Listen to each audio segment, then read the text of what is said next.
आज के इस वीडियो लेक्चर में हम देखेंगे किशोरावस्था जिसे हम अंग्रेजी में कहते हैं एडोलसेंस। यह अवस्था यूबीटीटी और सीटेट के नज़रिए से बहुत ही महत्वपूर्ण है। इससे प्रश्न अक्सर पूछे जाते हैं हर एग्जाम में। किशोरावस्था को अंग्रेजी में एडोलसेंस कहते हैं। यह शब्द लैटिन भाषा के एडोलिसियर से बना है जिसका अर्थ होता है परिपक्वता की ओर बढ़ना। देखिए, इसके पहले आपने पढ़ा है शैशवावस्था, फिर बाल्यावस्था, उसके बाद है किशोरावस्था। किशोरावस्था पर सर्वाधिक अध्ययन अमेरिकी मनोवैज्ञानिक स्टैनले हॉल ने किया है। प्रश्न आपका अगर ऐसे आता है कि किशोरावस्था पर सबसे ज्यादा अध्ययन किस मनोवैज्ञानिक ने किया, तो नाम होगा स्टैनले हॉल। कहाँ के थे? अमेरिका के। स्टैनले हॉल ने एडोलसेंस नामक पुस्तक भी लिखी है। ये भी आपका इम्पोर्टेंट है, बहुत ज़्यादा इम्पोर्टेंट है। पूछा जाता है कि किशोरावस्था पर एडोलसेंस नामक पुस्तक किसने लिखी है, तो स्टैनले हॉल ने लिखी है। अब देखते हैं किशोरावस्था की कुछ परिभाषाएं। किशोरावस्था तनाव, दबाव, संघर्ष, विरोध एवं तूफान की अवस्था है। ये स्टैनले हॉल की डिफिनेशन है। देखिए, स्टैनले हॉल जैसा कि मैंने पहले बताया सबसे अधिक अध्ययन इन्होंने किया था। देखिए, होता क्या है इसमें, किशोरावस्था में बहुत सारे चैलेंजेस आते हैं बच्चों के पास। जैसे तनाव हो जाता है परीक्षा को लेकर, एग्जाम को लेकर, विचारों में भिन्नता होती है जिससे संघर्ष की स्थिति पैदा होती है। प्रेशर होता है, माता पिता कहते हैं अच्छे नंबर लाओ, उनका लड़का अच्छा नंबर लाया, ये हुआ वो हुआ, ऐसे तमाम सारी चीजें होती हैं। विरोध भी बच्चा करता है, बहुत बारी कहता है, मतलब उसके अंदर उतनी समझदारी मैच्योरिटी नहीं होती। मैच्योरिटी की ओर बढ़ता है वो बात अलग की है, बट वो बोल देता है कि मुझे मत बताइए, मैं खुद जानता हूँ, मैं खुद समझता हूँ। बट ये अभी उसकी परिपक्वता की ओर बढ़ने की उम्र होती है, पर वो उतना समझदार होता नहीं है। तो यहाँ पर आपने देख लिया कि किशोरावस्था वास्तव में तनाव, दबाव, संघर्ष, विरोध एवं तूफान की अवस्था है। स्टैनले हॉल का किशोरावस्था शैशवावस्था की पुनरावृत्ति है, ये रॉस का कथन है। देखिए, ध्यान दीजिएगा, ये डेफिनेशंस पूछी जाती हैं। रॉस ने ऐसा क्यों कहा होगा कि किशोरावस्था शैशवावस्था की पुनरावृत्ति है? देखिए, मैं बता रहा हूं। अगर हम इस नजरिए से इसको याद करने के लिए देखते हैं कि जो शैशवावस्था होता है उसमें जो है काम प्रवृत्ति होती है जागृत अवस्था में, ठीक। उसके बाद बाल्यावस्था में काम प्रवृत्ति शांत हो जाती है, सुषुप्त अवस्था में रहती है। वंस अगेन यह किशोरावस्था में फिर से अपनी जागृत अवस्था में आ जाती है और जो कि चलती रहती है। तो रॉस को ये बात, रॉस नहीं आई और उन्होंने क्या कह दिया, किशोरावस्था शैशवावस्था की पुनरावृत्ति है। बस ऐसा ही समझ लीजिए आप। अगली डेफिनेशन है घनिष्ठ और व्यक्तिगत मित्रता उत्तर किशोरावस्था की पहचान है, वैलेंटाइन ने कहा है। देखिए, अब ध्यान दीजिए, इसको याद कैसे करेंगे आप। घनिष्ठ और व्यक्तिगत मित्रता किशोरों में ही होती है। अब मान लीजिए कि ये किशोर अपनी मित्रता को सेलिब्रेट कब कर रहे हैं, वैलेंटाइन डे पे कर रहे हैं, तो हो गया आपका घनिष्ठ और व्यक्तिगत मित्रता उत्तर किशोरावस्था की पहचान है। किसने कहा? वैलेंटाइन ने कहा, या वैलेंटाइन डे पे ऐसा कहा जा रहा था। नेक्स्ट है किशोरावस्था अपराध प्रवृत्ति का नाजुक समय है। ये भी आप समझ लीजिए वैसे ही भाई, किशोरावस्था में क्या है, अपराध प्रवृत्ति का नाजुक समय होता है। ये कब बात हो रही है? ये वैलेंटाइन डे पे कोई समझा रहा है बच्चों को। अगला है किशोर ही वर्तमान की शक्ति और भावी आशा को प्रस्तुत करते हैं। ये क्रो एंड क्रो का डेफिनेशन है। अगला है किशोर का निर्णय करने का कोई अनुभव नहीं होता, स्किनर ने ऐसा कहा। किशोरावस्था की प्रमुख विशेषताएं, यहां से प्रश्न अक्सर पूछे जाते हैं। शारीरिक विकास में पूर्णता। देखिए, होता क्या है, जैसे शैशवावस्था है, फिर बाल्यावस्था है, तो किशोरावस्था में शारीरिक विकास पूर्णता को प्राप्त होता है। यानी कि जो ग्रोथ होनी होती है मसल्स की, ये सारी चीजें व्यक्ति का, वो सारी चीजें लगभग हो चुकी होती हैं या होने को होती हैं। मानसिक विकास की सर्वोच्चता, यानी कि जो उसका मानसिक विकास होना चाहिए वो अपने सर्वोच्च लेवल पे पहुंच जाता है किशोरावस्था में। नेक्स्ट पॉइंट है स्थिरता और समायोजन का अभाव। इस अवस्था में क्या होता है, आप देखेंगे बच्चों को, किसी को गीत संगीत गाते देखेंगे तो उन्हें लगेगा नहीं यही कैरियर अच्छा है। नेक्स्ट पल जब कभी फिर मौका मिलता है किसी और को देखते हैं कि नहीं इसमें ज्यादा पावर है, मान सम्मान है, तो उसमें फिर अपना क्विट करके या अगली तरफ अपना विचार व्यक्त करते हैं। तो ये कुल मिला के यही है कि स्थिरता और समायोजन का अभाव होता है, यानी कि मन यहाँ पे बहकता रहता है। कल्पना एवं दिवा स्वप्न की अधिकता। किशोरावस्था में बच्चा कल्पनाओं में रहता है, हमेशा दिन में सपने देखा करता है कि मैं ऐसा हो जाऊँगा, वैसा हो जाऊँगा। इसीलिए किशोरावस्था को कल्पना एवं दिवस स्वप्न की अधिकता कही गई है। स्वतंत्रता एवं विद्रोह की भावना। किशोरावस्था में आपने अक्सर देखा होगा बच्चे स्वतंत्र रहना चाहते हैं। वो मतलब किसी के बंधन में नहीं बंधना चाहते हैं। अब माय एटीट्यूड, माय रूल्स ऐसे करके जो सब चीज़ें हैं, ये सब किशोरावस्था की ही बातें होती हैं। जैसे-जैसे आप मैच्योर्ड होते हैं, प्रौढ़ावस्था में आते हैं, फिर ये माय एटीट्यूड, माय रूल्स ये सब चीज़ें सब खत्म हो जाती हैं। ऐसा कुछ वास्तव में होता नहीं है, ठीक है? तो दुनिया चूँकि चलती है, नियम कानून से चलती है, तो वो सब चीज़ें धीरे-धीरे करके बच्चों को समझ में आने लगती है। अब देखिए प्रश्न यहाँ पे कैसे पूछा गया था, विद्रोह की भावना की प्रवृत्ति निम्न में से किस अवस्था में होती है? तो ये होती है पूर्व किशोरावस्था 12 से 14 वर्ष। ऐसा प्रश्न पूछा गया था यूपीटीटी। कुछ इंपॉर्टेंट फैक्ट देख लेते हैं। धार्मिक एवं सामाजिक कार्यों में आस्था। किशोरावस्था में बच्चा धार्मिक और सामाजिक कार्यों में बढ़ चढ़ के भाग लेता है, उसे बहुत विश्वास होता है। अपराध प्रवृत्ति का विकास, इसी अवस्था में अपराध प्रवृत्ति भी जन्म ले लेती है बच्चों में। इसलिए इस अवस्था में बहुत ज्यादा उन्हें संभालने या समझाने की जरूरत होती है। नेक्स्ट पॉइंट है सामूहिकता को महत्व। इस अवस्था में बच्चे ग्रुप में रहना पसंद करते हैं, दोस्ती के लिए कुछ भी करने को तैयार होते हैं। कभी भी आपने देखा होगा अपने आसपास, तो वो सामूहिकता को बहुत ज़्यादा महत्व देते हैं। आत्म प्रेम की भावना, जिसे हम नार्सिसिज्म कहते हैं, इसी अवस्था में बच्चे अपने आप से बहुत ज़्यादा प्यार करते हैं। दिन भर में 4 बार कंघी मारना, 10 बार शीशा देखना, ये सब चीज़ें खुद से प्रेम होता है। बहुत ज़्यादा देखते हैं अपने आप को, शीशे में निहारते हैं कि मैं कैसा लग रहा हूँ। आदर्श चिंतन एवं जीवन निर्माण दर्शन, इसी अवस्था में आदर्श चिंतन भी प्रारंभ होता है और वो जीवन के निर्माण की नींव रखते हैं या उस अवस्था में प्रवेश करते हैं। पद एवं प्रतिष्ठा की भावना, इसी अवस्था में बच्चों में सबसे ज्यादा प्रतिष्ठा की भावना होती है। वो सोचते हैं कि लोग मेरा मान सम्मान करें, मैं ऐसा कुछ काम करूं। नेक्स्ट पॉइंट है व्यक्तिगत व घनिष्ठ मित्रता। जैसा कि इसके पहले भी आपने देखा कि व्यक्तिगत व घनिष्ठ मित्रता, इसी में आपने देखा होगा बेस्ट फ्रेंड वाली जो स्थित होती है, इसी अवस्था में आती है कि who is your best friend. तो बच्चे बताते हैं और उनसे आप 10 साल बाद पूछ लीजिए, जब वो किशोरावस्था क्रॉस कर चुके हो, तब उन्हें एहसास होता है कि घनिष्ठ मित्र या बेस्ट मित्र जैसा बहुत कम मिलता है। होते हैं, ऐसा नहीं है, लेकिन ये बहुत कम होता है। उस अवस्था में क्या है, सब चीजें देख करके, चकाचौंध देख करके होती है दोस्ती। जो बाद में मित्रता होती है वो लंबा चलती है। अगला है वीर पूजा की भावना, यानी इसी अवस्था में बच्चे देश प्रेम से भरपूर होते हैं।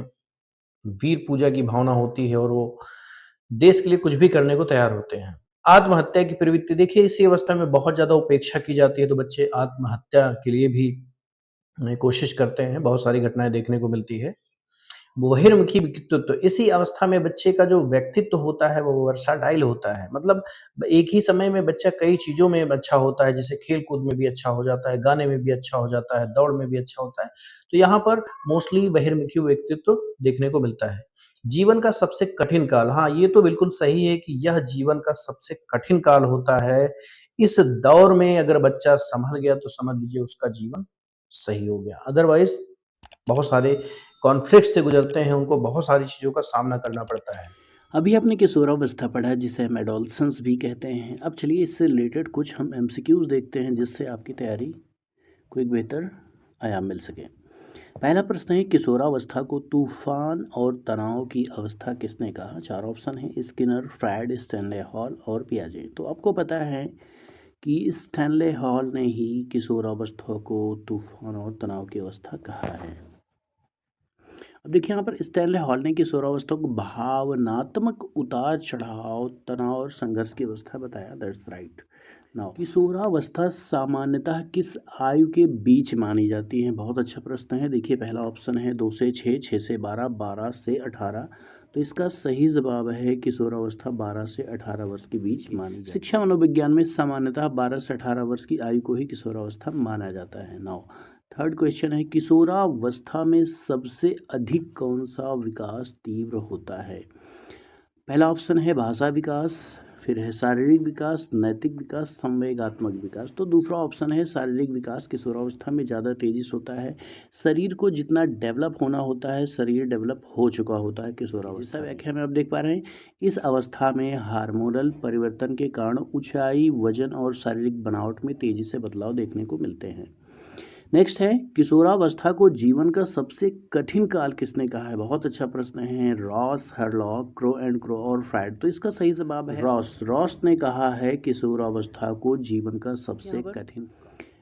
व्याख्या देखते हैं। रॉस के अनुसार किशोरावस्था में अनेक मानसिक और सामाजिक संघर्ष होते हैं, इसीलिए इसे जीवन का कठिन काल कहा गया। बिल्कुल सही है।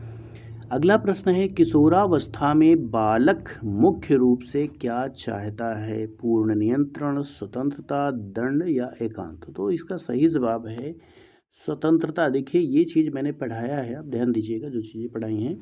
किशोरावस्था में बालक स्वतंत्र रहना चाहता है, वह बिना रोक टोक के रहना चाहता है, वो खुद के फैसले लेना चाहता है। जैसे आप देख पा रहे हैं, किशोर अपने निर्णय स्वयं लेना चाहते हैं और आत्मनिर्भर बनने की इच्छा। किशोरावस्था में विपरीत लिंग के प्रति आकर्षण किस विकास से संबंधित है? तो ऑप्शन है नैतिक विकास, सामाजिक विकास, लैंगिक विकास और बौद्धिक विकास। तो इसका सही जवाब है लैंगिक विकास की वजह से। किशोरावस्था में लैंगिक परिपक्वता के कारण विपरीत लिंग के प्रति आकर्षण बढ़ जाता है। ये सब चीज़ें पढ़ाई मैंने। अगला है, किशोरावस्था में तर्क एवं चिंतन शक्ति का विकास किसके अनुसार होता है? स्किनर के अनुसार, पियाजे के अनुसार, वॉटसन के अनुसार या कोहलर के अनुसार? तो इसका सही जवाब है जीन पियाजे के अनुसार। देखिए, पियाजे के अनुसार किशोर औपचारिक संक्रियात्मक अवस्था में प्रवेश करते हैं जहां अमूर्त चिंतन विकसित होते हैं। पियाजे ने 4 अवस्थाएं बताई हैं जो मैंने ट्रिक से भी पढ़ाई है, आपने पढ़ा होगा। तो अब सारी अवस्थाओं को कहीं से भी प्रश्न पूछता है, दूसरी अवस्था कौन सी है, तीसरी या चौथी, जैसे भी क्वेश्चन आता है आप उसको पकड़ लेंगे, आपका कॉन्सेप्ट क्लियर है। तो अगला प्रश्न है, किशोरावस्था में पहचान की खोज यानी आइडेंटिटी क्राइसिस की अवधारणा किसने दी है? तो ऑप्शन है Erikson, Freud, Skinner, Hurlock. Erikson के अनुसार किशोर अपनी पहचान और भूमिका को समझने का प्रयास करते हैं। नेक्स्ट है, किशोरावस्था में संवेग सामान्यतः कैसे होते हैं? स्थिर, नियंत्रित, तीव्र एवं अस्थिर या समाप्त? तो इसका बिल्कुल सीधा सा जवाब है किशोरावस्था को ऐसे ही नहीं तूफान एवं तनाव की अवस्था कह दिया गया, क्योंकि इसमें जो संवेग होते हैं तीव्र एवं अस्थिर होते हैं।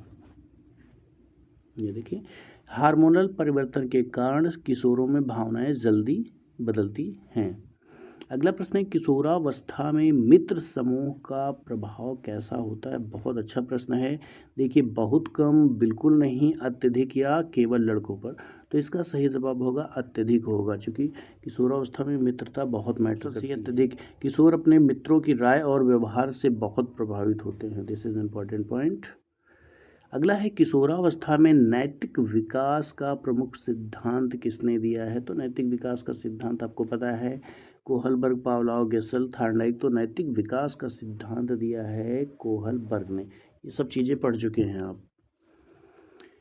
अब देखिए, कोहलबर्ग ने नैतिक विकास के विभिन्न स्तर बताए हैं जिनका विकास किशोरावस्था में अधिक होता है। अगला प्रश्न है, किशोरावस्था में बालकों में विद्रोह की भावना मुख्यतः क्यों उत्पन्न होती है? किशोरावस्था की बात कर रहे हैं तो आप बहुत आसानी से पकड़ लेंगे इसको।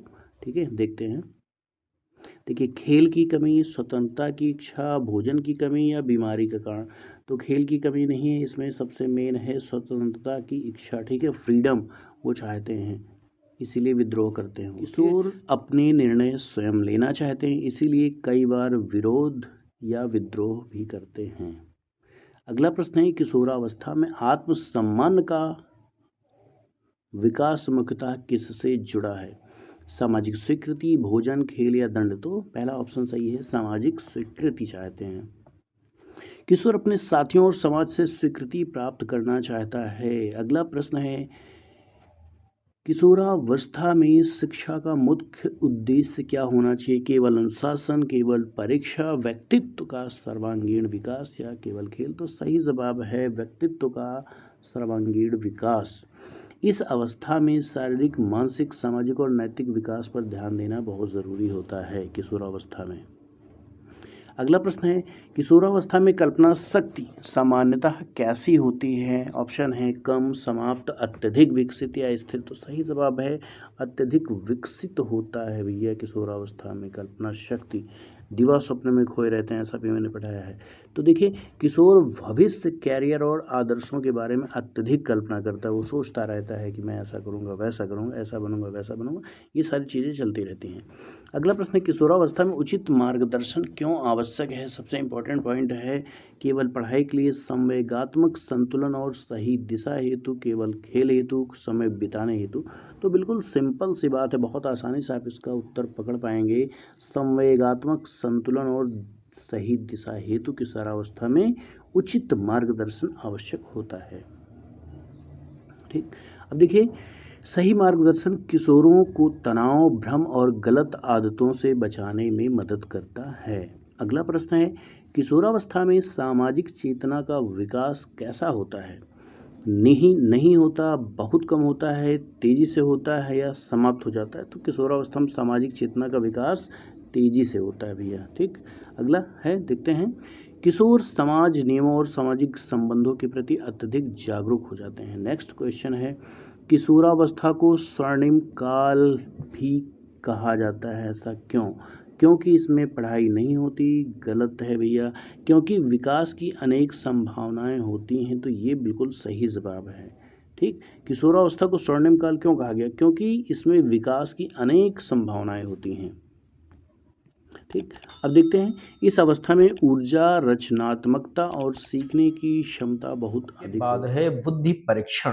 तो अब इसके बाद हम देखेंगे बुद्धि परीक्षण क्या होता है, इसकी शुरुआत कैसे हुई है, मेन भूमिका इसमें किन लोगों की है, इसको हम देखेंगे नेक्स्ट चैप्टर में।